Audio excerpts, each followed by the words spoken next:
السلام علیکم ورحمۃ اللہ وبرکاتہ۔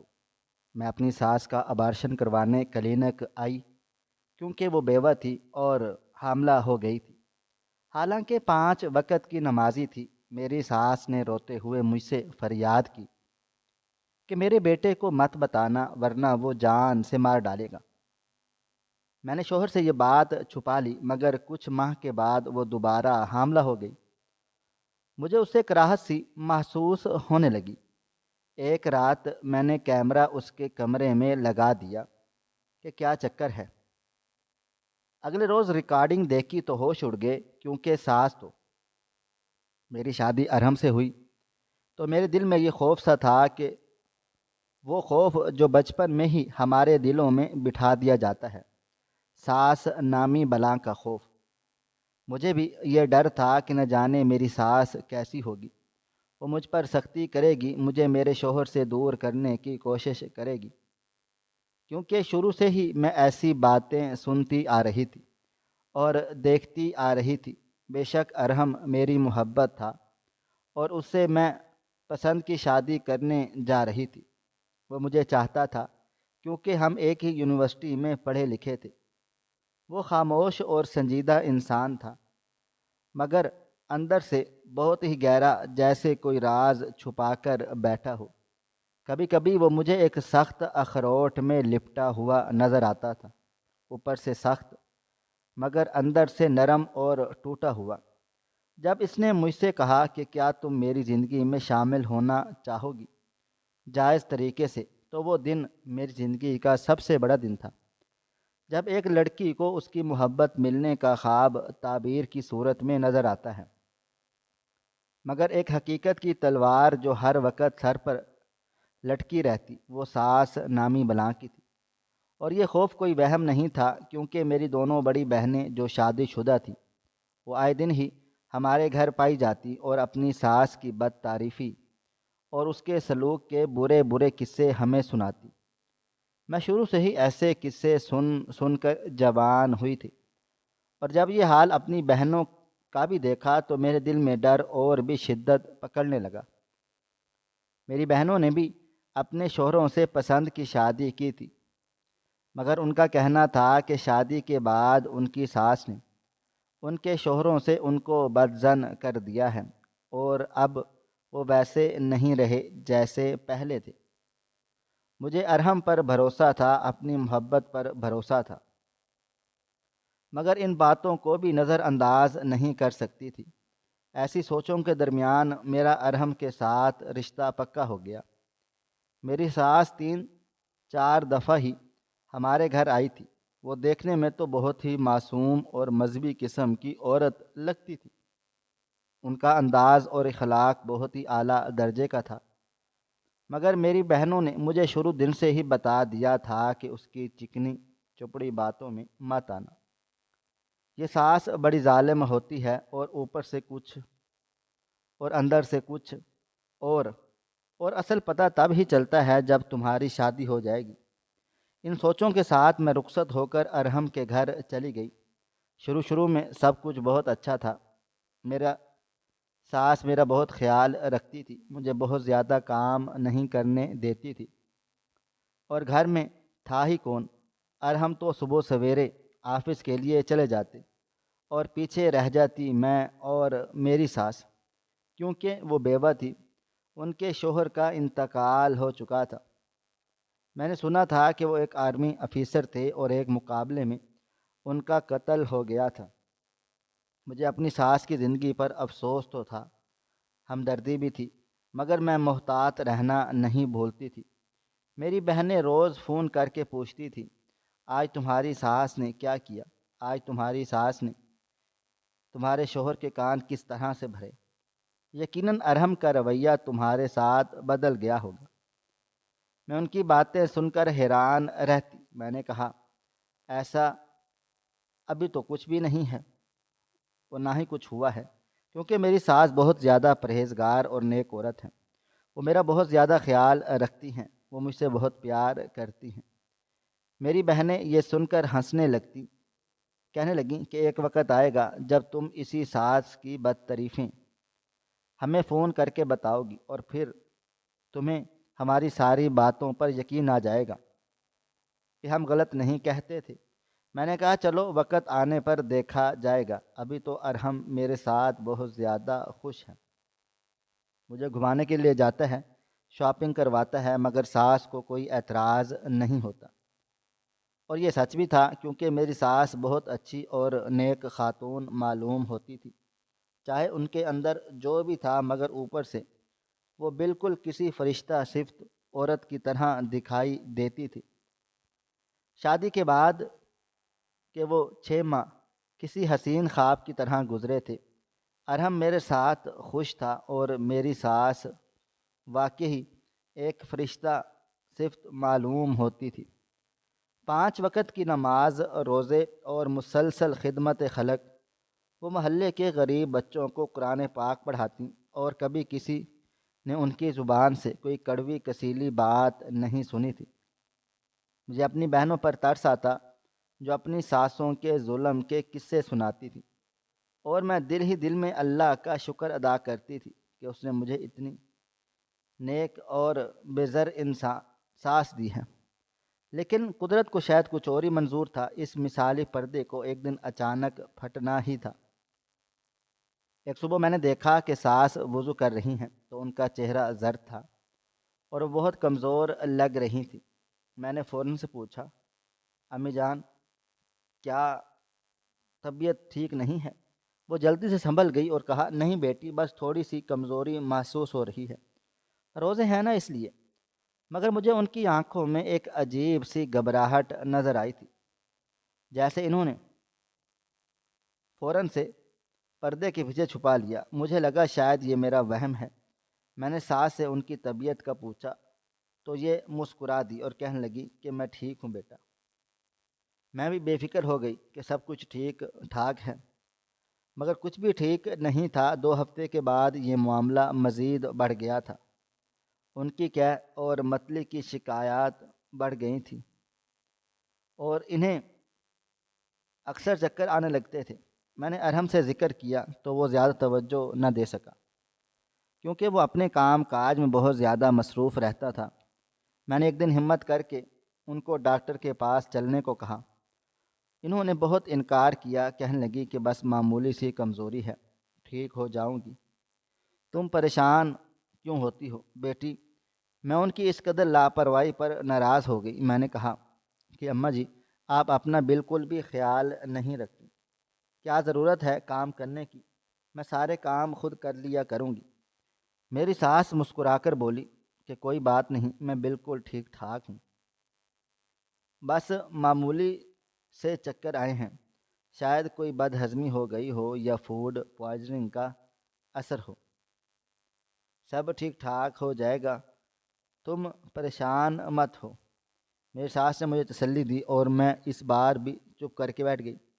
مگر اگلے کچھ دنوں تک ساس کی طبیعت میں کوئی بہتری نہیں آئی، بلکہ طبیعت دن بدن بگڑتی چلی جا رہی تھی۔ بار بار کے اور متلی کا آنا، چکرا کر گر پڑنا۔ میں نے ایک بار ارحم سے پھر بات کی۔ میں نے کہا کہ اپنی امی کو کسی اچھے کلینک لے جاؤ، ڈاکٹر کے پاس چیک اپ کرواؤ، اور ارحم نے کہا کہ تم ان کے ساتھ چلے جانا، کیونکہ میری یہ ضروری بزنس میٹنگ ہے، مجھے شاید 1 ہفتے کے لیے باہر جانا پڑے۔ میں نے کہا ٹھیک ہے، میں ہی امی کو ڈاکٹر کے پاس لے جاؤں گی، مگر وہ تو میری مانتی بھی نہیں ہیں، آخر کہتی ہیں کہ سب ٹھیک ہے، مگر میرے اصرار پر آخر کار راضی ہو گئی۔ جب ہم لیڈی ڈاکٹر کے پاس پہنچے اور انہوں نے ساس کا معائنہ کیا تو ڈاکٹر کے چہرے پر ایک غیر یقینی طنزیہ مسکراہٹ آئی تھی، اور وہ کچھ دیر مزید رپورٹس کو دیکھتی تو جیسے یقین کرنا مشکل ہو جاتا کہ یہ سب کیا چکر ہیں۔ ساس کا چہرہ بھی زردی مائل سا تھا، کہنے لگی ڈاکٹر صاحبہ سب ٹھیک تو ہے نا؟ ایک تو میری بہو میری فکر میں ہلکان رہتی ہے۔ میں نے کہا بھی تھا کہ سب ٹھیک ہے، مگر ڈاکٹر کی اگلی بات سن کر ہم دونوں کے سر پر ایک زوردار دھماکہ ہوا تھا۔ ڈاکٹر نے کہا کہ آپ ماں بننے والی ہیں۔ ان کے لب و لہجے میں تھوڑی سی طنز کی آمیزش تھی، جیسے یہ ان کے لیے ایک انہونی بات ہو۔ اس عمر میں ساس ماں بن رہی ہے۔ مجھے لگا شاید ڈاکٹر کو کچھ غلط محسوس ہوا ہے۔ میں نے کہا، ڈاکٹر صاحبہ کیسی بات کر رہی ہیں، یہ تو بیوہ ہیں، ان کے شوہر کا انتقال ہو چکا ہے، آپ کو ضرور کوئی غلط فہمی ہوئی ہے۔ ڈاکٹر اب کے زیادہ حیران تھی اور ساس کو دیکھنے کا انداز بدل چکا تھا۔ ناگواری سے بولی، میرا الٹرا ساؤنڈ مشین غلط نہیں ہو سکتی، آپ چاہیں تو کسی اور ڈاکٹر کے پاس تسلی کر لیں۔ ڈاکٹر کی اس بات نے مجھے سکتے میں مبتلا کر دیا اور ساس شرمندگی سے چہرہ جھکائے اب رونے کی میں مصروف ہو گئی تھی۔ میں سکتے میں تھی۔ میری ساس جو ایک بیوہ تھی، جو 5 وقت کی نمازی، تہجد گزار اور مذہبی خاتون، وہ حاملہ تھی۔ میرے اندر کراہیت کی ایک لہر دوڑ گئی۔ نیکی کا ڈھونگ میں نے اپنی بہنوں کی باتیں یاد کی۔ ساس بڑی ظالم ہوتی ہے، اوپر سے کچھ اور اندر سے کچھ اور۔ آج مجھے اپنی بہنوں کی باتوں پر سچائی کا یقین آ گیا تھا۔ میری ساس کی آنکھوں میں آنسو تھے، جو اب ندامت یا تکلیف سے زیادہ شدید خوف کے تھے۔ ڈاکٹر صاحبہ پلیز یہ بات کسی کو مت بتائیے گا کہ یہ میری عزت کا سوال ہے۔ ان کی آواز میں خوف اور فریاد کا ایک عجیب سا امتزاج تھا۔ ڈاکٹر نے بھی جیسے لاجواب ہو چکی ہو۔ یہ کیس اس کے لیے کسی تجسس سے کم نہیں تھا۔ اسی وقت بلقیس بیگم نے روتے ہوئے میری طرف دیکھا اور میرے ہاتھ پکڑ لیے۔ ان کی گرفت بہت مضبوط تھی۔ عروج بیٹی، خدا کے لیے ارحم سے اس کا ذکر مت کرنا، ورنہ وہ مجھے جان سے مار دیں گے، بہت برا ہو جائے گا۔ یہ الفاظ میرے کانوں میں گونج رہے تھے۔ ارحم، میرا خاموش، سنجیدہ اور روب والا شوہر، جان سے مار ڈالے گا؟ کیا ساس کا یہ راز اتنا خوفناک تھا؟ میرے دل میں ارحم کا وہ سخت اخروٹ میں لپٹا ہوا رویہ یاد آ گیا۔ واقعی اندر سے اتنا گہرا تھا کہ کسی کو راز تک نہیں معلوم کرنا پڑتا، جان کر بھی قاتل بن جاتا تھا۔ میں نے اگلے لمحے فیصلہ کیا کہ مجھے خود بھی نہیں معلوم تھا، شاید ساس کی فریاد، اس کی بے بسی اور اس کا بیٹے کا روب، سب نے مل کر مجھے مجبور کیا۔ میں نے ڈاکٹر سے کہا کہ وہ ساس کو سمجھائیں کہ انہیں یہ حمل ختم کروانا پڑے گا۔ ڈاکٹر نے کہا کہ میں ایسے کام نہیں کرتی، آپ کہیں اور چلے جائیں۔ اس نے پروفیشنل انداز میں کہا، اسے ہمارے جذبات سے کوئی لینا دینا نہیں تھا۔ میں ساس کو لے کر وہاں سے رخصت ہو گئی۔ ساس پورا راستہ خاموش تھی۔ میں چاہتی تھی کہ وہ خود مجھے بتائے کہ کیا چکر ہے، مگر وہ خاموش رہی اور مجھ میں ہمت بھی نہیں تھی کچھ بھی پوچھنے کی۔ میں اپنی ساس کو لے کر اگلے ہی دن ایک خفیہ کلینک پر چلی گئی اور تمام تر شرمندگی اور کراہیت کے باوجود میں نے ان کا ابارشن کروا دیا۔ یہ میری زندگی کا سب سے عجیب اور گندا دن تھا۔ گھر واپس آ کر میری ساس نے میرے پاؤں پکڑ لیے اور کہا کہ تم نے جو میرے اوپر احسان کیا ہے، میں زندگی بھر نہیں بھولوں گی۔ میں نے ارحم سے یہ بات مکمل طور پر چھپا لی۔ اس کے روب و دبدبا اور اس کے جان سے مار ڈالنے کی دھمکی سے ڈر گئی تھی۔ میں نے اسے صرف یہ بتایا کہ ماں کو پیٹ میں شدید انفیکشن تھا، جس کا علاج ہو چکا ہے۔ میں عجیب سی کشمکش کا شکار تھی، اور یہ ایک ایسا راز تھا، ایک ایسی بات تھی جو میں کسی سے شیئر بھی نہیں کر سکتی تھی۔ مجھے ہی شرمندگی ہوتی، میری بہنیں مجھے فون کر کے پوچھتی کہ تمہاری ساس نے کوئی گل کھلایا ہے کہ نہیں، اور میں خاموش رہ جاتی۔ میں ان سے کیا کہتی کہ میری ساس بہت ہی نیک اور پرہیزگار عورت ہے، تم لوگ ویسے ہی وہمی ہو رہی ہو۔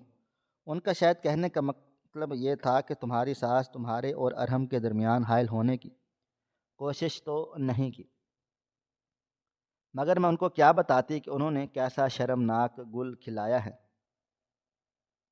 میں نے خود بتانے کی بھی شرمسار نہیں ہوں۔ خیر، کچھ مہینے ایسے گزر گئے۔ میری ساس کے نماز روزے میں اب پہلے سے زیادہ پابندی آ گئی۔ وہ نہ جانے رب کے حضور کیا راز و نیاز کرتی رہتی تھی۔ مجھے لگا شاید ان سے کوئی غلطی ہو گئی ہے جس کی وہ معافی مانگ رہی ہیں۔ میں نے بھی اس غلطی بات کو فراموش کرنے کی درخواست دی ہے، اور کیونکہ ہر انسان کی اپنی اپنی خامیاں ہوتی ہیں، کوئی بھی مکمل نیک پارسا نہیں ہوتا۔ میں خود کو اس کے دلائل دے کر قائل کرتی رہتی تھی۔ میرے دل میں میری ساس کے متعلق کھٹا پن آ گیا تھا۔ میں چاہ کر بھی ان کے ساتھ پہلے کے جیسا رویہ نہیں رکھ پا رہی تھی۔ گھر کی فضا ایک بار پھر سے نارمل ہو گئی تھی۔ میری ساس پہلے کی طرح تہجد اور نمازوں میں مصروف رہتی تھی۔ خدمت خلق بھی جاری و ساری تھا۔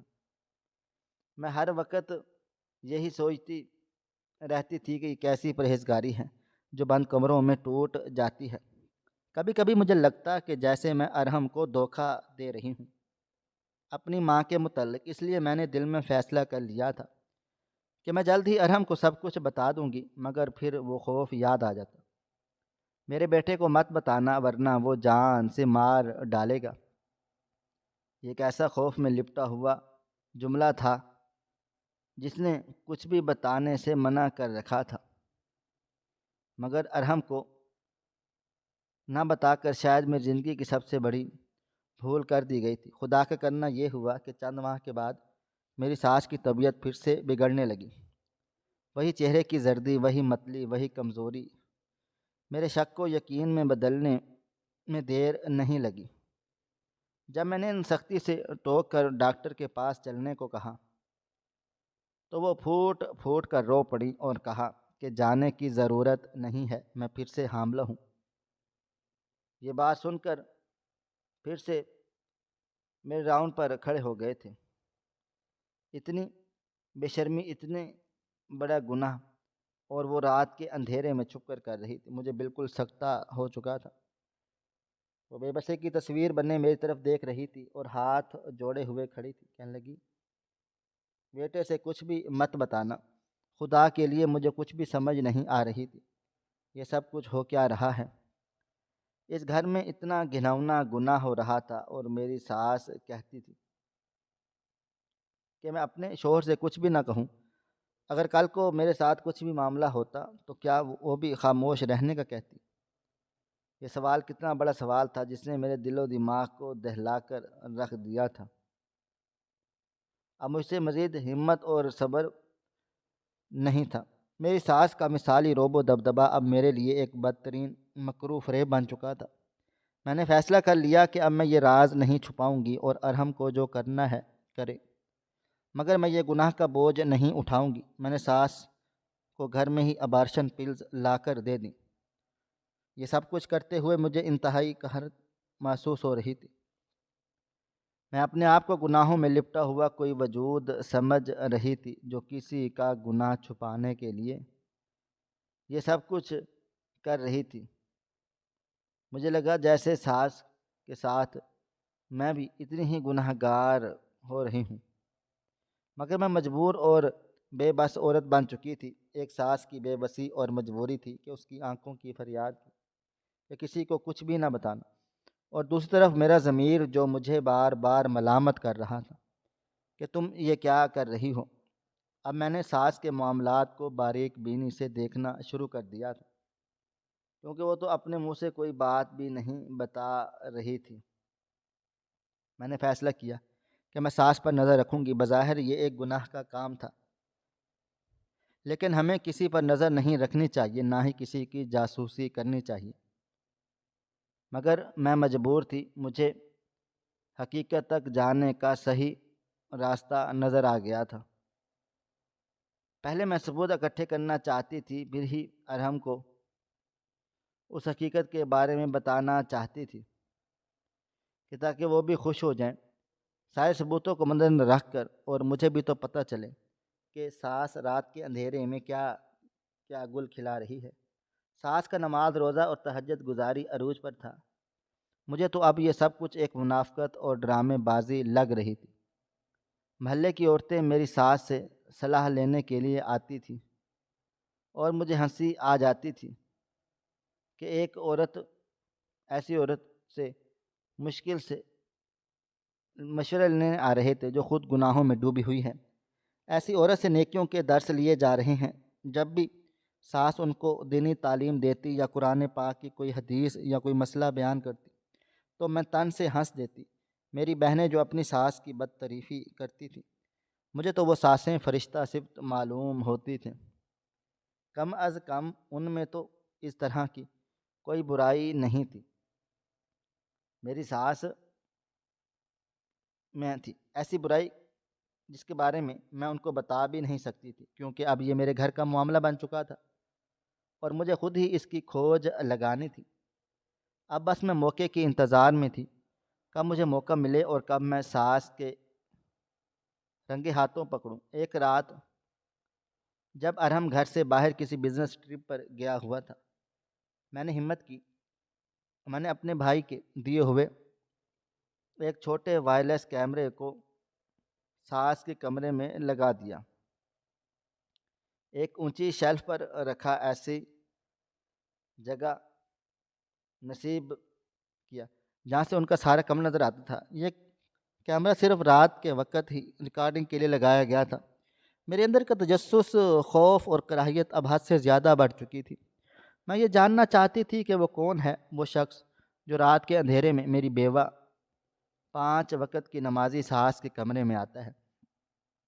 رات گزر چکی تھی مگر مجھے نیند نہیں آ رہی تھی۔ میں جلد از جلد بس اس حقیقت تک پہنچنا چاہتی تھی جس میں اب کچھ ہی ٹائم باقی رہ گیا تھا۔ صبح اٹھ کر میں نے معمول کے مطابق ناشتہ بنایا تھا۔ ساس تسبیح لیے کمرے سے باہر آئی تھی۔ وہ تھکی تھکی سی لگ رہی تھی، ان کے چہرے پر زردی اور آنکھوں میں سرخی تھی، جیسے وہ رات پھر جاگتی رہی ہوں۔ میں نے جلدی جلدی کام نمٹا رہی تھی تاکہ سارے کام نمٹا کر کمرے کی کنڈی لگا کر وہ ساری ریکارڈنگ دیکھوں اور اپنی ساس کو رنگے ہاتھوں پکڑوں۔ جب سارے کام کاج نمٹا لیے اور میری ساس محلے کی عورتوں کو درس دینے کے لیے چلی گئی تھی تو میں نے جلدی سے کمرے میں آئی اور دروازہ زور سے بند کر دیا، کنڈی چڑھا دی تاکہ کوئی بھی نہ آ سکے۔ میری سانس تیز ہو رہی تھی، میرے دل کی دھڑکن میرے کانوں میں گونج رہی تھی۔ میں نے پلے کا بٹن دبایا، جیسے جیسے وقت گزرتا چلا گیا میرے دل کی دھڑکنیں تیز ہوتی جا رہی تھی۔ شروع میں تو کمرے میں میری ساس تھی، وہ معمول کے مطابق واش روم گئی، وضو بنایا، نماز پڑھنے لگ گئی اور گھنٹہ 2 گھنٹہ گزر گئے تھے۔ مجھے لگا شاید گناہ کرنے سے پہلے وہ خدا سے توبہ کر رہی ہیں، اور پھر وہ اپنے بیڈ پر جا کر بیٹھ گئی تھی۔ ان کی بے چینی حد سے زیادہ سوا تھی۔ وہ بار بار اس کھڑکی کی طرف دیکھتی تھی جہاں سے کوئی آنے والا تھا۔ میرا تجسس انتہا کو پہنچ چکا تھا، دل اتنی رفتار سے دھڑک رہا تھا جیسے ابھی باہر آ جائے گا۔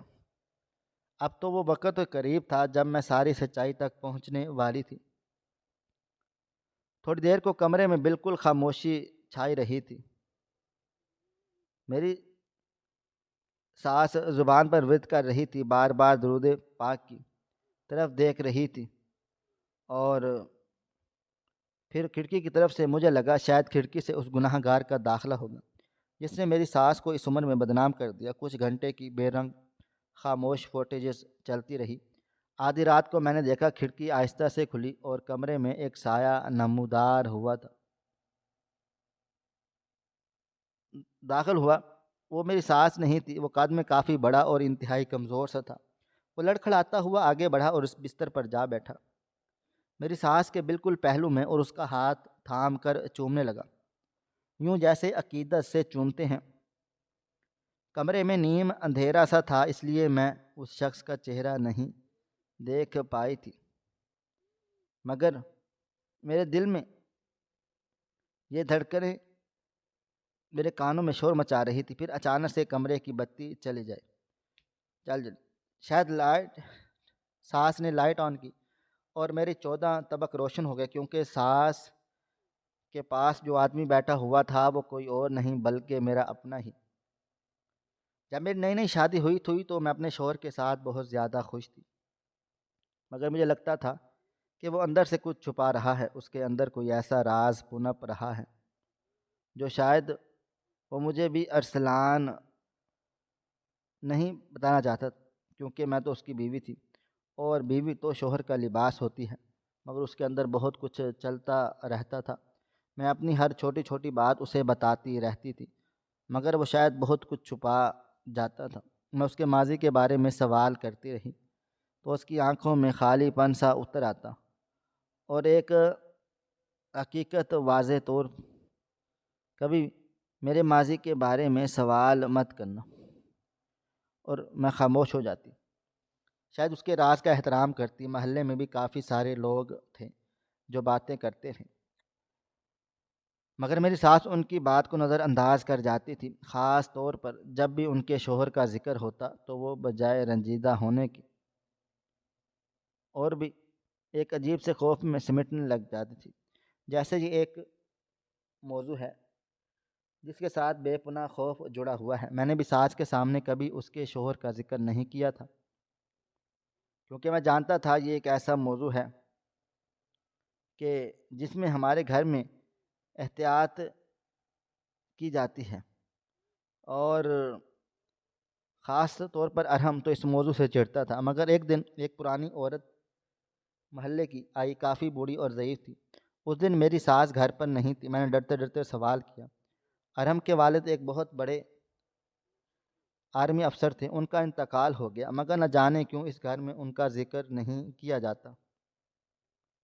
ساس نہ افسوس سے نہ فخر سے وہ کہنے لگا کہ آج تو یہ بات کر دی ہے، مگر آئندہ نہ کرنا، تم اس گھر کی بہو ہو، اس لیے تمہیں بتا دیتی ہوں، اور احتیاط برتنا۔ میں ان کی بات سن کر اور بھی زیادہ تجسس میں چلی گئی تھی۔ میں نے کہا کہ ایسا بھی کیا ہے، آخر ان کا ذکر اتنا معیوب کیوں سمجھا جاتا ہے؟ کیونکہ وہ میرے کان میں سرگوشی کرتے ہوئے بولی کہ بلقیس اور ارحم کب سے اس حقیقت سے بھاگ رہے ہیں۔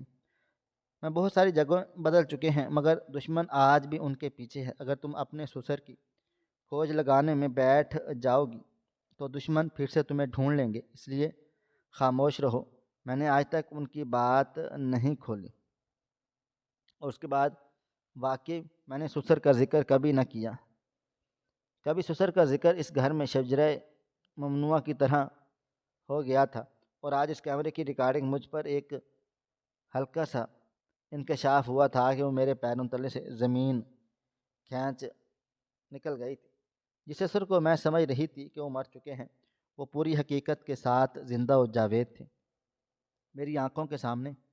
مجھے اپنی آنکھوں پر یقین نہیں آ رہا تھا کہ میری ساس نے اتنا بڑا سچ مجھ سے بھی چھپایا، اور اپنے بیٹے سے بھی چھپا لیا، جس شخص کا ذکر ہی اس گھر میں موضوع ممنوع تھا۔ وہ شوہر رات کو چپکے چپکے اپنی بیوی کے کمرے میں آتا تھا، مگر اصل کھوج تو اس بات کی تھی کہ ایسا کیوں تھا۔ آخر ایک شوہر اپنی بیوی کو ملنے کے لیے رات کی تنہائی کا سہارا کیوں لیتا تھا؟ پہلے میں نے سوچا کہ یہ ریکارڈنگ ارحم کو دکھاؤں گی، آخر اسے بھی تو پتہ ہونا چاہیے کہ اس کا باپ زندہ ہے جسے وہ مار چکے ہیں۔ کب سے میں ریکارڈنگ بند کر کے کمرے سے باہر نکلی تھی تو میری ساس لاؤنج میں بیٹھی ہوئی تھی۔ ان کے چہرے پر بے شمار سوچوں کی لکیریں تھیں، جیسے وہ کسی گہری سوچ میں ہوں۔ مجھے دیکھ کر مسکرائی اور کہا، آؤ بہو میرے پاس بیٹھو۔ نہ چاہتے ہوئے میں ان کے پاس بیٹھ گئی۔ انہوں نے میرا ہاتھ تھام لیا اور کہا، ہم نے تم سے ایک بہت بڑی بات چھپائی ہے۔ تم اس گھر کا حصہ ہو، اس لیے یہ راز جاننا تمہارے لیے بہت ضروری ہے۔ میں اچانک سے محتاط ہو کر بیٹھ گئی تھی، کیونکہ میں تو یہی چاہتی تھی کہ باریک ہو جان، اور کیونکہ یہی چاہتی تھی کہ میری ساس بھی یا ارحم خود اس راز سے پردہ اٹھائیں جو اس گھر میں کے پنجے گاڑ چکا تھا۔ یہ اب اس کا ذکر ساس نے چھیڑ دیا تھا، تو میں نے سوچا کہ ساس کی پوری بات سننے میں کوئی حرج نہیں ہے، ارحم کو بعد میں بتا دوں گی۔ میری ساس بلقیم بیگم، جو کہ ابھی 40 سال سے بھی کم عمر کی لگتی تھی، اسے دیکھ کر کوئی بھی یہ نہیں کہہ سکتا تھا کہ وہ ایک بچے کی ماں ہے۔ وہ کہنے لگی کہ 5 سال پہلے ہمارے ساتھ ایک بہت بڑا حادثہ ہوا تھا۔ ایک ایسا حادثہ جس نے ارحم کا دل اپنے باپ سے ہمیشہ ہمیشہ کے لیے بدظن کر دیا تھا، اور لوگوں سے تب سے فرار ہوں۔ میں نے کہا کہ میں سب کچھ جانتی ہوں، رات کو آپ کے کمرے میں آپ کا شوہر آتا ہے، مگر یہ ارحم کیوں نہیں جانتا؟ آپ اس سے کیوں چھپا رہے ہیں اتنا بڑا سچ؟ آخر وہ اس کا باپ ہے۔ میں نے کہا کہ میں سب کچھ جانتی ہوں، رات کو آپ کے کمرے میں آپ کا شوہر آتا ہے، مگر آپ کیوں نہیں، ارحم کو کیوں نہیں جاننا؟ آپ اسے کیوں چھپا رہے ہیں اتنا بڑا سچ؟ آخر وہ اس کا باپ ہے، ایسا بھی کیا ہے کہ وہ اپنے باپ سے اس قدر ناراض ہیں؟ آپ نے ان کے مرنے کا ڈرامہ رچایا ہوا ہے۔ آخر میری زبان پر سچائی آ ہی گئی تھی۔ میری ساس حیرت سے مجھے دیکھنے لگی، کہنے لگی میں جانتی ہوں تم میرے بارے میں بہت کچھ غلط سوچ چکی ہوگی کہ میں اس عمر میں اتنی بد چلن کیسے ہوگی، مگر سچ تو یہ ہے کہ میرا شوہر ہی میرے کمرے میں آتا ہے، اور اس کے چھپ کر آنے کی وجہ یہ ہے کہ وہ اپنے دشمنوں سے بھاگ رہا ہے، اپنے ملک سے بھاگ رہا ہے۔ میرا شوہر ایک بہت بڑا آرمی افیسر تھا، ہمارا ایک نام تھا، ایک مقام تھا، ملک کے بڑے بڑے عہدیدار رکھوالا تھا، مگر یہ غلطی ہو گئی اس سے، اس نے ملک کے بہت اہم اور حساس راز کو دشمنوں کے ساتھ بانٹ دیا۔ وہ نہیں جانتے تھے کہ جیسے وہ دوست سمجھ رہے ہیں وہی اصل دشمن ہے، اور اس طرح انہیں غدار کہا جانے لگا۔ ارحم اپنے باپ سے متنفر ہو گیا، کیونکہ باپ کی وجہ سے اسے بھی جیل میں ڈال دیا گیا تھا، اور ارحم کے باپ کے قتل کا منصوبہ حکومت نے بنایا، مگر وہ کس طرح بچ کر فرار ہو گئے۔ بڑی مشکلوں سے ارحم کو آزادی ملی، اور ہم ماں بیٹا تب سے فرار ہیں۔ میں اس ملک میں رہ کر بھی سر اٹھانے کی جینے کی آزادی نہیں ہے، اور کچھ عرصے تک تو مجھے بھی لگتا تھا کہ میرا شوہر مر چکا ہے، مگر 6 ماہ پہلے وہ ایک روز میرے کمرے میں آئے، کہا کہ میں تمہارے ماں بیٹے کا مجرم ہوں، مجھے معاف کر دو، میں وہ ثبوت اکٹھے کر رہا ہوں جس سے میں بہت جلدی بے گناہ ثابت ہو جاؤں گا، کیونکہ میرا کوئی قصور نہیں تھا، مجھے ہر غداری کا جھوٹا الزام لگا تھا، میں نے کوئی حساس انفارمیشن لیک نہیں کی تھی۔ 6 ماہ تک وہ بس چھپ کر ہی مجھ سے ملنے آتے رہے، اور کل رات وہ جب کمرے میں آئے تو انہوں نے بہت بڑی خوشخبری مجھے سنا دی، اور کہا کہ میرے خلاف جو بھی ثبوت تھے وہ سب جھوٹے ثابت ہو گئے ہیں، اب میں بالکل بے گناہ ہو گیا ہوں، کل ہی رات عدالت سے ہمیشہ ہمیشہ کے لیے بری ہو جاؤں گا، اور سر اٹھا کر جیوں گا۔ تم لوگوں نے میری وجہ سے جو مشکلات جھیلی ہیں، جو فرار کے راستے اختیار کیے ہیں، وہ سب اب ختم ہو چکا ہے، اور شاید میرا بیٹا بھی میری سچائی پر یقین کر لے۔